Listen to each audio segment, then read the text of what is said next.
pitch is the idea that one can readily identify any pitch without anything else for previous reference. You like know what pitch it is. Like if you say sing an A, I'll be able to do that like really easily, you know.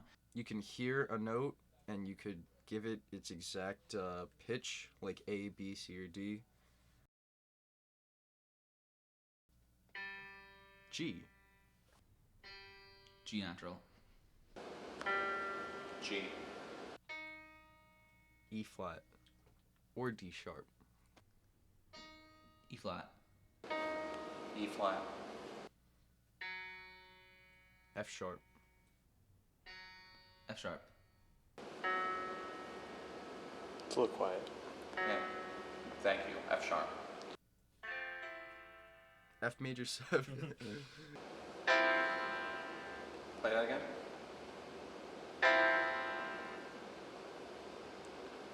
It's an F major 7. That's a D minor.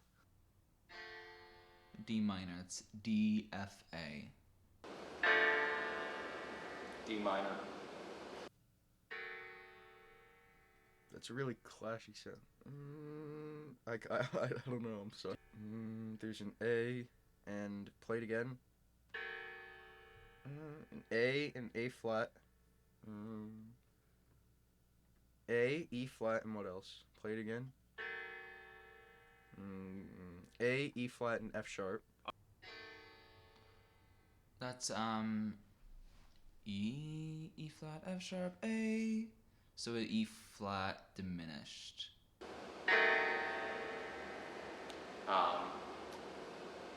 Depending on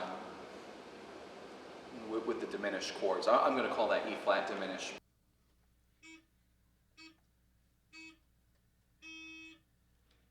It isn't really a perfect note. It's like between E flat and E. It's out of tune.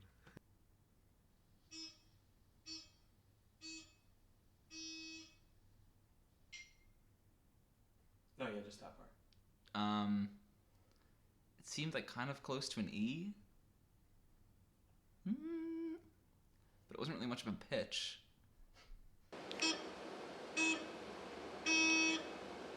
That's not quite an E. C. That's a C. That's a C. And what's... iPhone text. Yeah, right. G. G. G.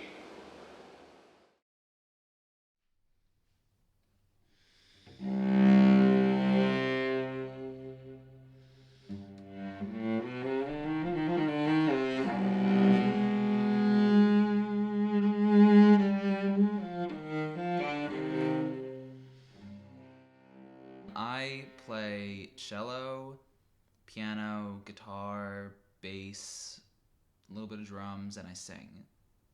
Well, I first realized that I had perfect pitch. Actually, it was my dad when I was like really, really little. It was, the Fantasia series. We would always watch that, and one day after we weren't watching it, was like afterwards, and I was singing in the right key, and my dad realized like, oh, he has perfect pitch. So do you think you were born with perfect pitch? Yeah. I think I subconsciously recognize notes the second I hear them, and with just like a little bit of thought, I can make the connection and say, oh, that's an A.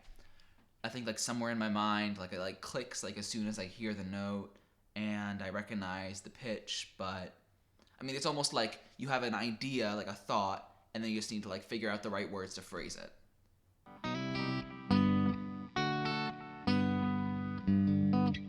I play guitar exclusively.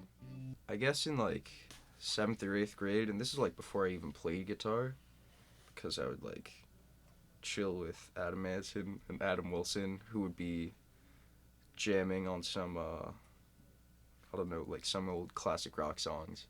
They'd be like singing melodies with it, and I'd be like, "Ooh, wait, try singing it like this part," and they'd be like, "Oh, dude, I think you have perfect pitch," and I kind of denied it back then because I thought perfect pitch was bullshit. And part of me still does think that the whole being born with it is kind of BS, but I don't know. I'll let other people decide that for me.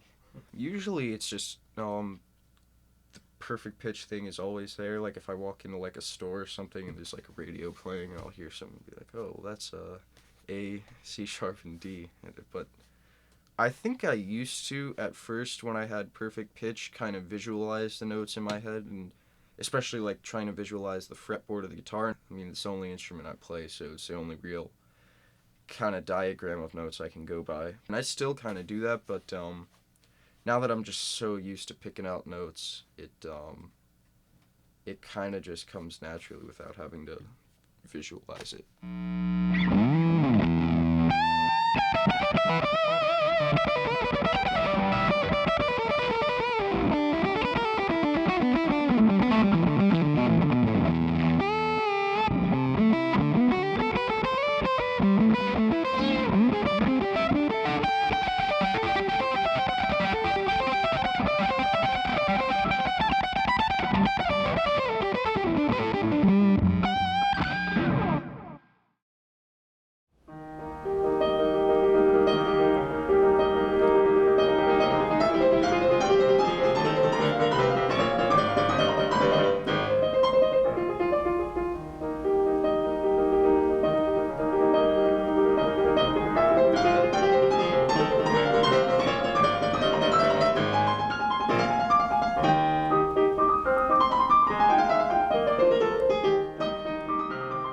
See, I started off singing.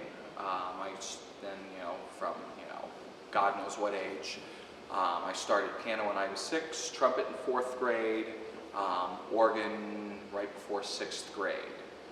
And, I dabbled in French horn for a summer before junior year of high school. I'm trying to think if there's anything significant I'm missing. Oh, harpsichord, that goes with the piano and organ family as well. I was almost 10 or barely 10, and I played a piano that was tuned a half step too low. And I played, I played a piece and I recognized that it was a half step too low, and people told me, oh, that's perfect pitch. And, I didn't know. My dad tells me that he tried to test me when I was 4 or 5 and that I didn't pass muster. My dad has absolute pitch as well, as did his mother. And I have no recollection of, the test. And I suspect if I was 4 or 5 years old that I probably wanted to do something else at the time, and I blew it off. I'm fairly sure that it was learned. It's possible that one can be born with it, but I think because I was exposed to music, mostly unintentionally, still exposed to music from such an early age, and that I was able to make certain associations pretty quickly. I mean, the piece that I played that I referenced in your earlier question about when I discovered perfect pitch and I heard this piano that was a half step too low, I played that piece probably about 100 times before I played it on that piano. It was my NISMA solo, so I had to play the thing every day. So I could hear that something was wrong right away.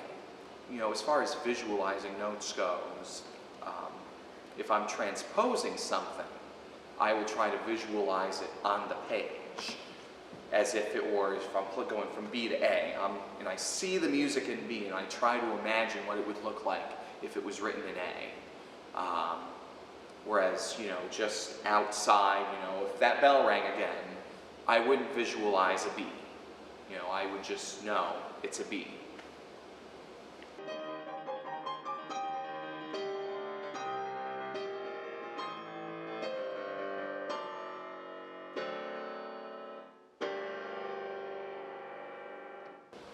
It's very useful for intonation purposes, fixing intonation. If I hear that something's, if I hear something's off, it's much easier to correct it because I know off the top of my head what the true original should be. And it makes it really good for singers. I don't sing because I suck at singing, but I know for people who sing, it makes it so they can listen to whatever instrumentation they have going on, and they can perfectly match what they sing with the instruments, which is really cool. Well, singing, I think more than anything, being able to like find a melody or like pick up on something. If I forget a pitch pipe and I need to give pitches for an a cappella piece, it's convenient. I guess when you're improvising a lot, it makes it so you can kind of hear something in your head and just kind of play it out and not have to really think about it too much. And it makes it so if I don't really know a song too well, when I'm like get to an actual performance and I just didn't really learn the song, I can just look at what the other people in the band are doing or just listen. I can usually go along with it. Well, I think it'd be super cool, super convenient. I mean, if you just know how to hit the right notes or how to tune some of the instruments, especially in an orchestra context, it's pretty damn convenient. I always ask them to help me with tuning my instrument, because I can't do it. From a musician standpoint, it's great to play with people with perfect pitch because like you don't have to explain a thing to them. It's just basically like having a photographic memory in music. Like you completely understand everything that you hear and you don't have to write it down or figure out the notes. I think perfect pitch is very useful in certain scenarios, but in others it doesn't help as much as you would think. I think that the mentality of some people might be, if he has perfect pitch, he can always play or sing in tune. And intonation problems, 9 times out of 10, are not aural problems. They are technical problems. Surprisingly, with cello, it's helped, but not as much as you would think, because, I mean, with the cello, there's no fret, so it's kind of, you have to go up and down and find the notes it's a little more difficult, and believe it or not, the thing that I work on the most with cello is still intonation. If you heard me play Twinkle Twinkle Little Star on a violin, you would say there's no way Mr. Riss has perfect pitch because my fingers can't find the exact correct notes on a string instrument. I'm a terrible string player.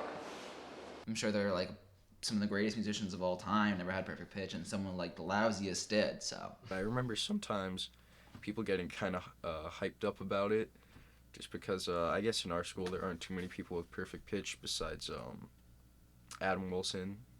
Well, people usually react to my perfect pitch just kind of like, oh, that's pretty cool, or like, oh, like sing an A, or like they play a note on a piano and they say like, what's this, and usually little stuff like that. I don't advertise it, especially because, can you sing this note? Oh, Mr. Riss, Mr. Riss, walk away from the piano. What note am I playing? It's ridiculous. An orchestra or a band too, any group is going to sing or play out of tune, at least to some degree. And of course it's frustrating. I mean, it's not the worst thing in the world, but, my ears are more sensitive to it than others. I'd say I always recognize notes. We just had the bell in the background. And the first time I heard it, I went, of course, since it is a B, I went, that's a note. No, that's a B. For B and F sharp, there's a little bit of, there's another 3 or 4 seconds of processing time. But my brain kind of automatically goes B, or, right away, G, C, those come a little bit easier. I like F sharp. I like keys that have the brightness and the mellowness going at the same time. E flat is a pretty bright key. D is a pretty bright key. D flat is a very mellow key, whereas B and F sharp have warmth and edge to them at the same time. B major, unfortunately I associate B major with funerals because I have sung or played or heard too many pieces in B major at funerals. So, that particular key, because of that, it does strike a little bit of an unsettled emotion. Even though I'm fond of the key, there's a certain bittersweetness that goes with playing or singing in that key. I remember I was on tour with a masked children's choir, including the Ithaca Children's Choir, whom I was the accompanist for at the time. We took a tour to Europe, And part of that tour was singing at St. Stephen's Cathedral. We sang during Mass, and I was, the instrument to accompany on was their organ. And the organ builders on the website said that the instrument was tuned to A440. A440 is in 440 cycles per second. And I struck the first chord of the piece, which happened to be an A, and I immediately just went, because it definitely was it definitely was sharped to 442 or 443, and so, instead of I got